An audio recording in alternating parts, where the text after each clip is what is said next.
Bismillahirrahmanirrahim. Assalamualaikum warahmatullahi wabarakatuh. Waalaikumsalam warahmatullahi wabarakatuh. Ikuti semuanya.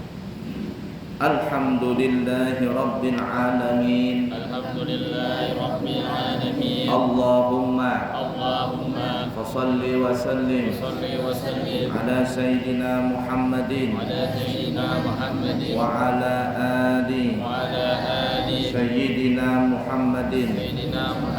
Qala al-muallifu al-imam Abu Zakaria Yahya bin Sharaf An-Nawawi Asy-Syafi'i Al-Ash'ari fi kitabihi Riyadhus Shalihin rahimahullahu ta'ala wa nafa'na bihi wa bi'ulumihi fid din wad dunya wal akhirah.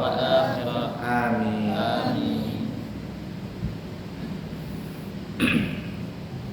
Bapak Ibu para jamaah sekalian yang disayangi Allah dan dicintai Allah, Pondok Pesantren Al-Islami Nurul Anwar, Amburawang Darat, Semboja Barat, Kutai Kartanegara, dari ajaran baru tahun 2024 ini mempunyai program baru, yaitu memberikan beasiswa sekolah gratis kepada dua golongan santri. Yang pertama santri yatim dan yang kedua santri du'afa, keluarga yang kurang mampu. Apabila di antara kita ada keluarga yang mempunyai anak yatim atau du'afa, atau tetangga kita atau teman kita atau dari mana saja yang memenuhi syarat dan ingin sekolah di pesantren Al-Islami Nurul Anwar, maka kami siap menerimanya dan memberikan beasiswa dengan syarat-syarat yang tertentu. Maka silakan menghubungi pihak pesantren. Insyaallah kami berserta jamaah umrah akan berangkat di tanggal 14 September 2024 hari Sabtu akan datang, dan kembali di tanggal 27 September 2024. Kurang lebih perjalanan selama 14 hari. Dan dari saat ini kami membuka pendaftaran umrah untuk bulan Oktober, November, Desember, Januari, dan Februari. Yang ingin berangkat umrah di bulan-bulan tersebut, maka kami buka dengan harga 27 juta rupiah, keberangkatan selama 12 sampai 14 hari, dan itu terhitung dari Balikpapan. Tapi dengan syarat hadir di dalam acara peringatan Maulid Nabi besar Muhammad sallallahu alaihi wasallam yang insyaallah nanti akan dilaksanakan pada tanggal 8 September 2024. Yang kepingin harga 27 silakan hadir di tanggal 8 September acara Maulid di pesantren Al-Islami Nurul Anwar. Mari kita lanjutkan hadis yang berikutnya. Masih di dalam bab tidak berlebihan di dalam beribadah, artinya melihat situasi kondisi badan. Kalau seandainya kurang fit, maka jangan terlalu dipaksakan atau sampai mengganggu pekerjaan yang lain, maka beribadah yang seperti itu jangan dilakukan. Baik, kita masuk hadis yang kelima. Ikutin semuanya. Wa an Anasin radhiyallahu ta'ala anhu qala dakhala an-nabiyyu sallallahu alaihi wasallam al-masjida fa idza hablun mamdudun bainas sariyataini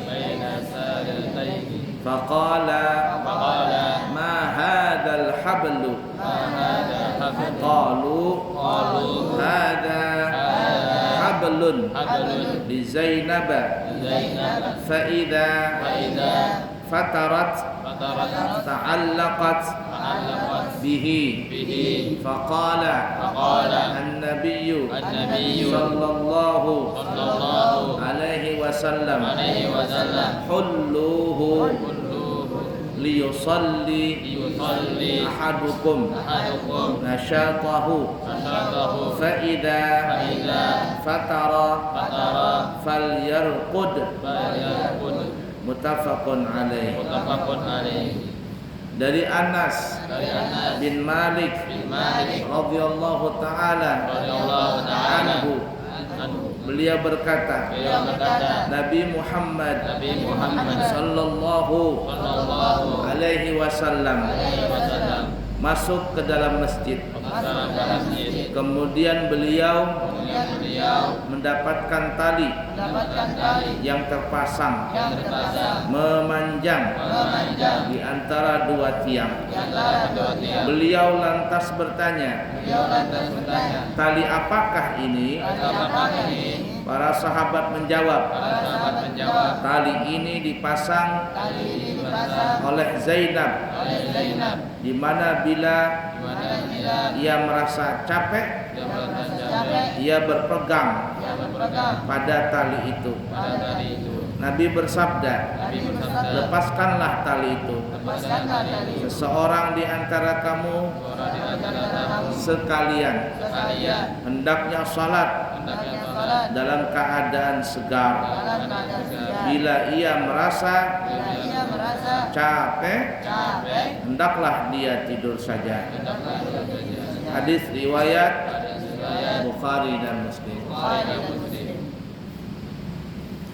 Nah, Nabi kita Muhammad SAW suatu ketika masuk ke masjid, beliau melihat ada tali begitu memanjang dari tiang ke tiang.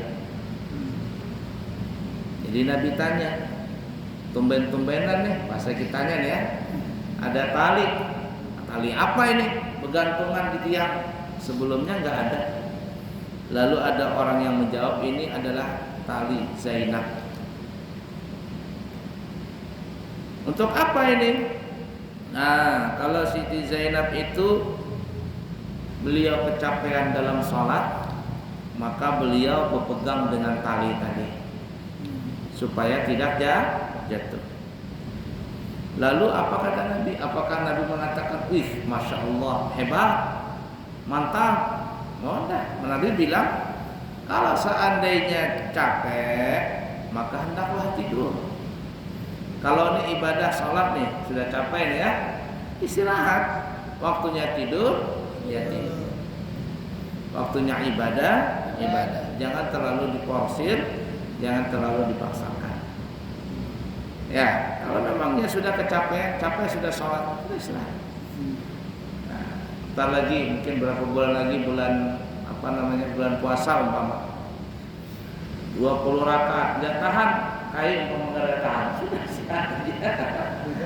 Duduk boleh, ya, umpama 20 rakaat, suyuh berdiri, boleh sambil berduduk. Guyuhan juga sambil berduduk, nah istirahat. Ya, goreng aja. Ada kawal Abuya itu, ya, dia berangkat umrah waktu bulan puasa. Katanya dia, saya ngantuk, saya mau pulang dulu, tidur katanya. Jadi waktu orang salat tarawih di Masjid Nabawi, dia salat isya, habis itu pulang tidur dia. Tidur dulu. Kenapa? Kecapean, ngantuk katanya. Nanti habis itu baru dia salat lagi. Nah, kau jangan dipaksakan. Kalau memang ngantuk kan, ngantuk. Lain kalau penyakit, kan ada santri Capek. Hah? Ya. Ya baru mulai. Ya, tinggal di mana? Manggar. Baru ngelihat masuk. Banyak orang halus kayak. Alhamdulillah. Sampai mana tadi?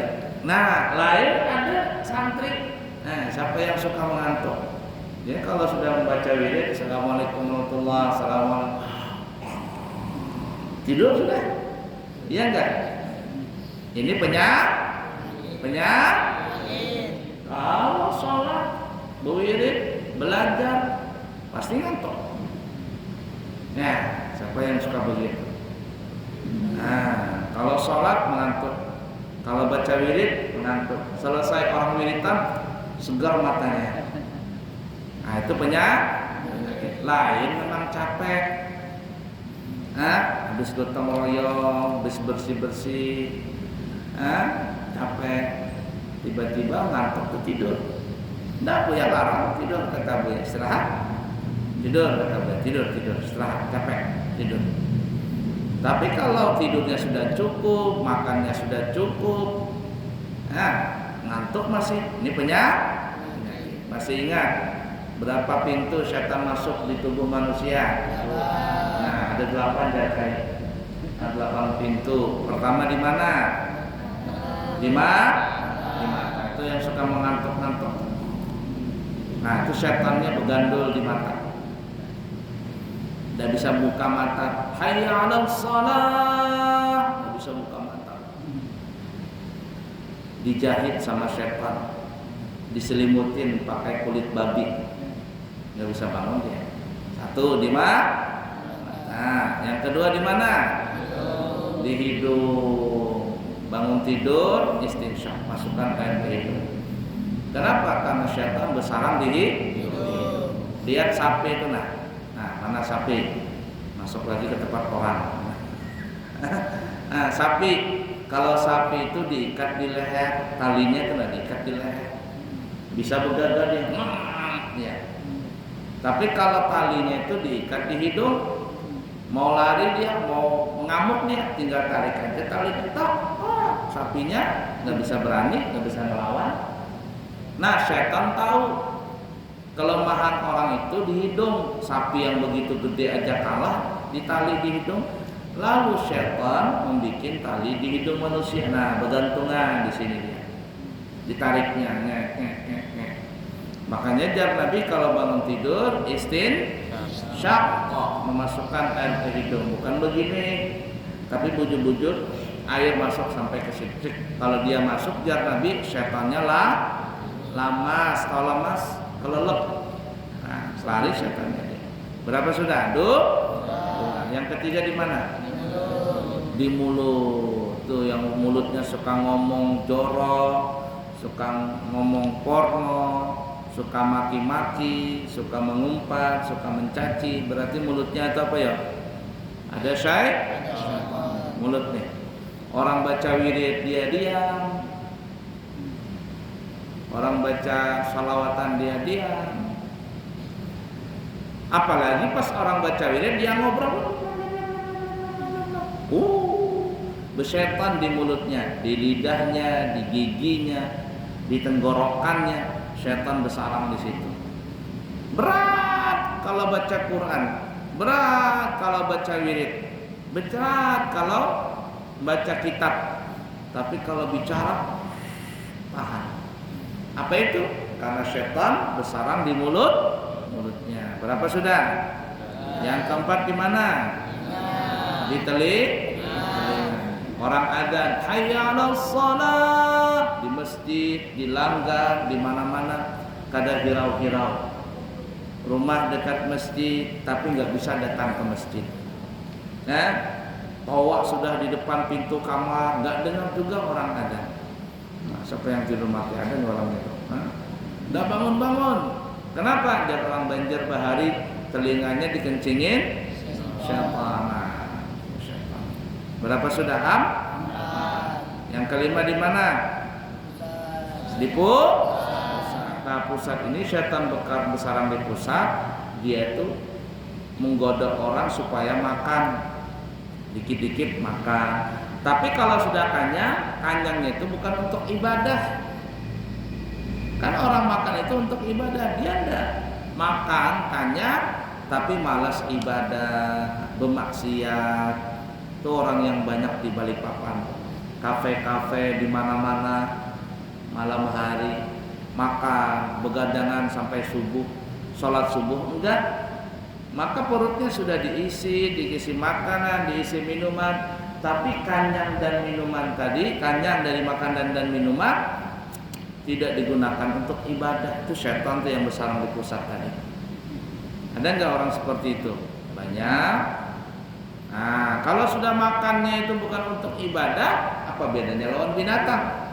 Kita manusia makan untuk hidup, kita makan untuk hidupnya kita untuk apa? Untuk ibadah. Wa ma khalaqtul jinna wal insa illa liya'budun. Aku tidak ciptakan jin dan manusia kecuali menyembah kepadaku. Nah, menyembah.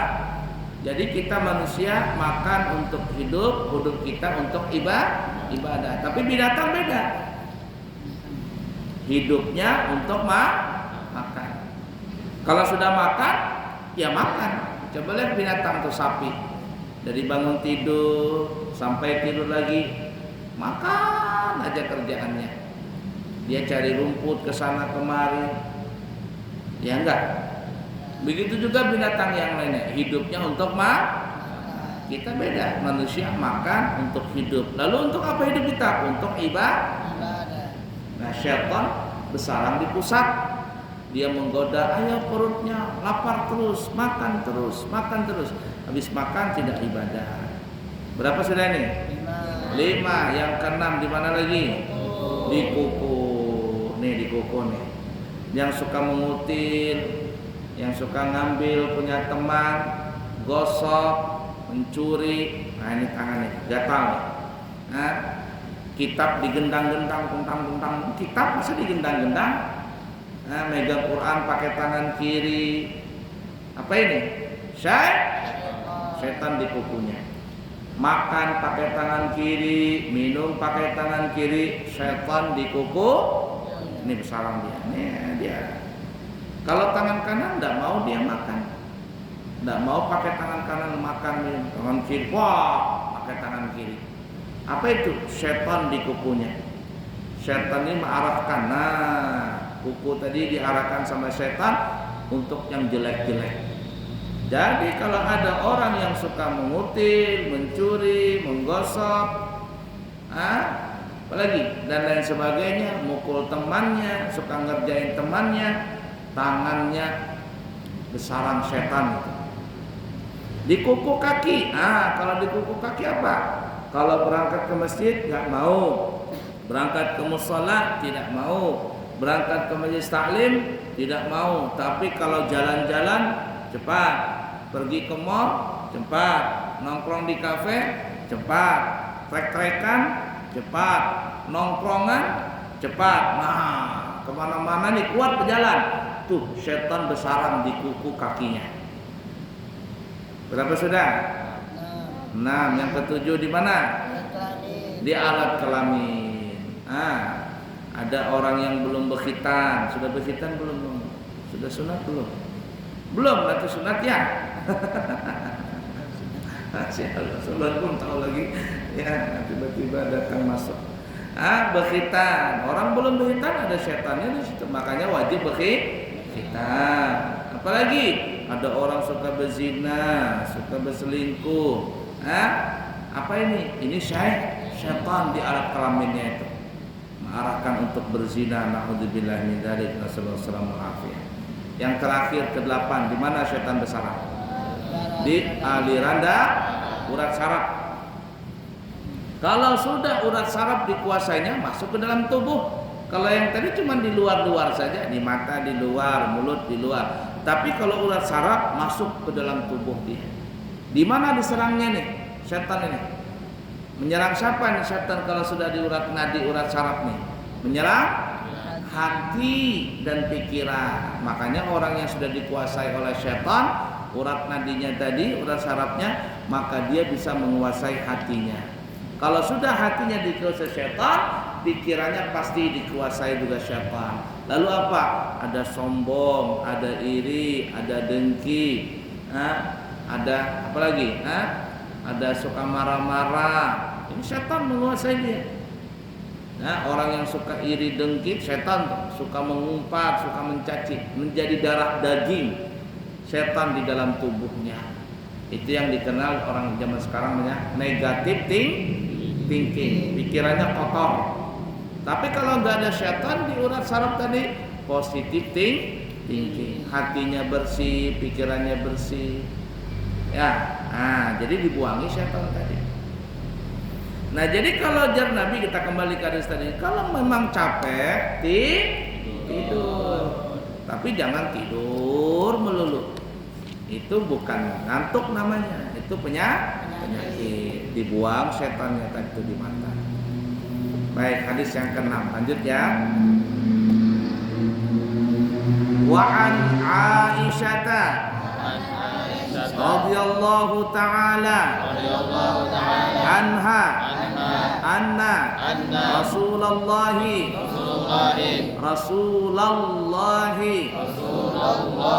sallallahu alaihi wasallam qala. Nah, ingatin ya.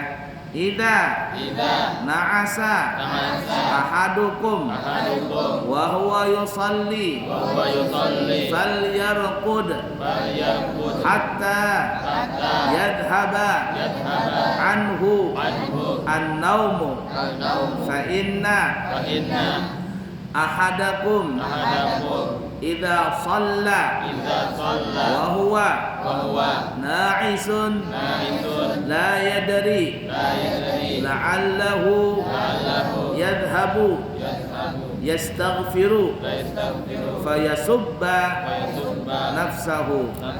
Muttafaqun alaih. Dari Siti Aisyah radhiyallahu ta'ala anha, berkata dia bahwasanya Rasulullah sallallahu alaihi wasallam bersabda. Perhatikan hadis Nabi, apabila salah seorang di antara kalian sekalian itu mengantuk sedangkan ia sedang salat, hendaklah dia tidur sehingga hilang rasa kantuknya. Karena bila seseorang di antara kamu sekalian salat sedangkan ia mengantuk, maka ia tidak tahu, mungkin ia bermaksud untuk meminta ampun, tetapi ia malah mengumpat dirinya sendiri. Hadis riwayat Bukhari dan Muslim. Nah, jadi kalau ada orang mengantuk nih ya, mengantuk, lalu sampailah waktu sholat, dia tidak tahan lagi dengan ngantuknya tadi, maka boleh tidur lebih dahulu. Tidak dilarang, tidak berdosa. Tapi ingat, kata ulama, dia yakin bisa bangun sebelum berakhirnya waktu. Imam ngantuk lah. Kan ada orang ini umpama dia capek atau habis bekerja ya, pulang dari kantor, kemudian sholat maghrib, kemudian mau masuk sholat isya, ngantuk dia, ngantuk. Duh, gimana ngantuk ini? Oh, berat banget ngantuk. Apa yang terjadi? Kata Nabi, tidur lebih dahulu. Nah, kata ulama boleh dia tidur sesuai dengan hadis ini. Tapi apa ya? Yakin dia akan bangun sebelum berakhir waktu sholatnya. Isya kan lama tuh, sampai subuh tuh. Udah tahan lagi dia. Sudah, dia pasang alarm, tak begitu. Tidur lebih dulu, tak tidur. 1 jam 2 jam dia bangun. Baru dia salat. Boleh seperti itu? Boleh. Tapi dengan syarat, 1, ngantuknya ini bukan penyakit. Kan ada orang yang kalau mau sholat pasti mengantuk. Itu penyakit itu. Mesti dibuang, dilawan. Ini yang tidak memang bukan penyakit, memang mungkin kecapean atau mungkin dia habis minum obat, ya, minum obat, ngantuk dia, lain masalah. Tidur lebih dahulu. Tidur, nanti bangun, sholat. Nah, ya, ingatin tuh. Kemudian apa lagi? Ya, syarat pertama tadi ngantuknya betul-betul ngantuk, bukan penyakit, bukan dibuat-buat. Kemudian yakin dia akan bangun sebelum berakhir waktu. Yang ketiga, waktu sholat masih panjang. Waktu sholat masih panjang. Ini kalau sudah maghrib seperti ini lah, tinggal berapa detik lagi? Tinggal mungkin 5 detik atau 7 menit atau berapa menit lagi. Aku belum sholat maghrib, ngantuk banget, aku tidur aja. Oh, nggak boleh. Kenapa tidak boleh? Karena waktu maghrib sudah mau habis. Maka dia wajib menghilangkan ngantuk tadi dengan bagaimana caranya? Manggila atau apa, baru dia sholat seadanya saja. Nah, kenapa? Karena waktunya sudah mau berakhir. Tapi kalau waktunya panjang, ngantuknya ini betul-betul ngantuk berat, dia boleh tidur asalkan dia yakin bangun sebelum berakhir waktu sholat. Boleh kata ulama seperti itu sesuai dengan hadis Nabi tadi ini. Paham gak kira? Jangan mentang-mentang nih belajar malam ini tentang hadis ini, lalu besok-besok pas mau sholat subuh tidur. Kata Buya, kenapa kamu tidur? Ngantuk Abuya. Emang tadi malam kamu sudah tidur? Tidur Abuya. Kenapa masih ngantuk? Nggak tahu, mengantuk aja. Nah, itu penyakit. Dibuang penyakit itu. Tidur sudah, makan sudah, tapi masih mengantuk, penyakit. Udah dipaham? Nah, Abuya bukan sering ya, pernah mengalami ngantuk seperti ini. Ngantuk seperti ini pernah Abuya ngalami. Seperti umpama minum obat. Nah, habis minum obat Abuya mengantuk. Nah, Abuya kata Abuya, udah sholat, bilang sama umat, nanti aja sholat. Mau tidur dulu, nanti sholatnya belakangan. Kenapa? Nggak kuat ngantuk. Nah, kenapa Nabi menyuruh tidur lebih dahulu? Coba kata Nabi tadi, karena orang yang ngantuk itu nanti kalau dia sholat, bahasa Banjarnya apa ya? Mengerayau.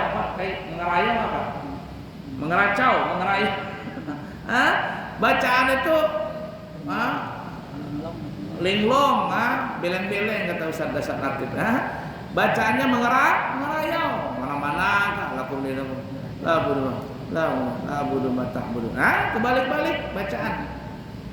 Yang bacaan ruku subhanallahil azim wa bihamdi dia baca subhanallah wa bihamdi. Bacaan sujud subhanallah wa bihamdi dia baca subhanallahil azim wa bihamdi. Terbalik-balik nih. Apa yang terjadi? Tidur kata Nabi, tidur lebih dahulu. Nah, Nabi itu jangan-jangan itu salah. Dia minta ampun, ternyata dia menyumpah dirinya. Itu ngantuk tuh, apalagi sampai mabok. Dulu kan mabok itu, minum khamar itu zaman dulu belum dilarang. Minuman khamar itu dilarang ketika sampai di kota Madinah. Kalau tidak salah masuk tahun ke-6 atau tahun ke-berapa itu baru dilarang minuman khamar. Dulu ada sahabat bis mabok, minum khamar, mabok, salat dia.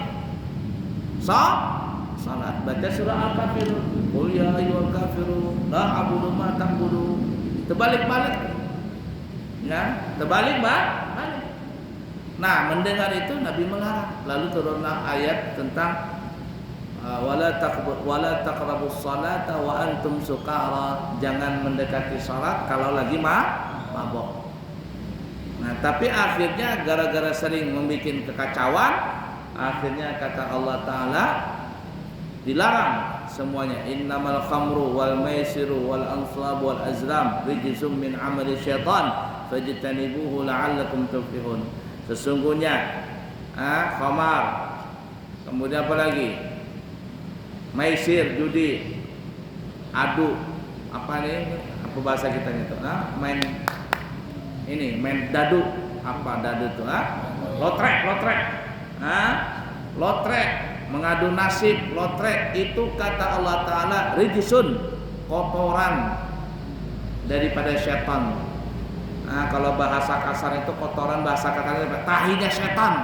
Jadi orang yang minum khamar itu kencingnya setan. Mau nggak kencing setan diminum? Bungo kalau mau kencing setan diminum itu rijsun min amali setan, kotoran daripada perbuatan setan. Tahinya setan, kaminya setan, khamar tadi diminum sama manusia. Fajtanibu, jauhi, jangan dekati. Ya, dekati aja jangan, apalagi diminum. Dekat aja jangan, apalagi minum. Jadi kalau ada orang minum khamar, itu sama minum banyu kami setan, centingnya setan diminum. Nah, setelah mendengar itu maka dilaranglah saat itu minuman khamar. Nah, kalau orang mabuk saja, kalau orang ngantuk saja jangan salat, apalagi orang minum khamar, tambahnya lagi tidak boleh salat. Kenapa? Karena bisa-bisa mengerayau, bacaannya mengerayau. Tidur lebih dahulu kata Nabi, nanti baru bangun. Ingatin ya, jangan disalah pasang kamu ini. Yusuf, jangan salah pasang. Tadi malam Abuya pengajian di masjid apa namanya? Nurul Yakin. Kata hadis Nabi, jadinya kalau ngantuk tidur aja dulu, nggak usah sholat. Di sini kamu pakai, datang nanti ustadznya disiram sama air. Kenapa ustadz nyiram saya? Aku nggak nyiram kamu, aku nyiram setan. Kenapa kamu di situ? Aku anak nyiram setan, bicara gurunya. Kamu di situ berdiam. Mana setannya guru? Itu di samping kamu tuh nak. Jadi jangan salah masang hadis ini.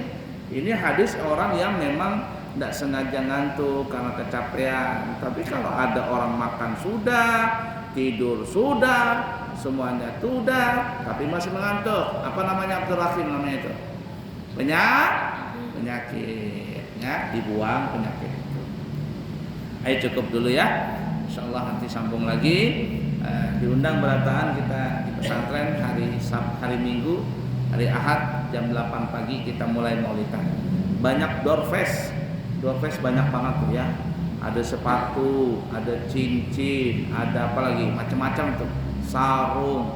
Wah banyak tuh ya. Umrah gratis Bang? Belum ada lagi umrah gratis.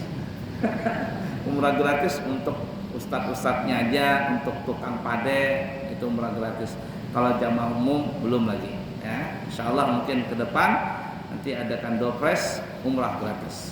Ya, jadi yang ingin umrah harga 27 juta, berangkat Oktober atau November atau Desember atau Januari atau Februari. Ya, masuk Februari sudah Ramadan, jadi Sya'ban terakhir. Insyaallah kita buka harga 27 dengan syarat hadir dalam majelis. Lalu daftar DP 1 juta kah, 2 juta kah, 3 juta terserah. Yang penting DP dulu. Kalau sudah DP jangan dicabut. Ulun kada jadi tulak gurai. Itu ibarat kata kalau orang sudah DP bertunangan lawan Mekah dan Madinah. Bertunangan sudah. Lalu tiba-tiba memutuskan tunangan lawan Mekah Madinah, syahid Mekah Madinah, bisa sampai ke mati kada bisa tulak-tulak itu. Jadi hati-hati orang sudah bertunangan dengan Mekah Madinah itu jangan diputus-putus.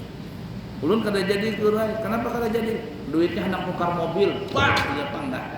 Hendak nukar motor. Nah, sampai ke mati kada bisa tulak umrah nanti. Hendak kawin lagi ya. Yang ingin badal umrah, insyaallah Abuya berangkat tanggal 14 ya. Yang ingin badal umrah untuk keluarga yang sudah meninggal, bini kah, laki kah, atau dinsana kah, mama orang tua, insyaallah kita siap membadalkan. Sekali badal dengan harga 2,5 juta ya, seperti itu.